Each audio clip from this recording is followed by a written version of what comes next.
Focus TV national breaking নিউজে আপনাদেরকে স্বাগতম। আসুন জেনে নিই আজকের প্রধান সংবাদ শিরোনামগুলো। বন্ধ কলকারখানা পর্যায়ক্রমে চালুর উদ্যোগ নিয়েছে সরকার। শিক্ষা অধিদপ্তরে আগুনের ঘটনায় তদন্ত কমিটি গঠনের নির্দেশ।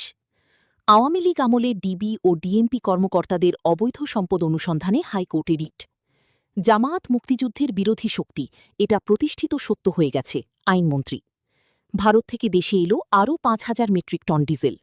রেমিটেন্সের ভিত্তি স্থাপন করেন শহীদ রাষ্ট্রপতি জিয়াউর রহমান, রাষ্ট্রপতি।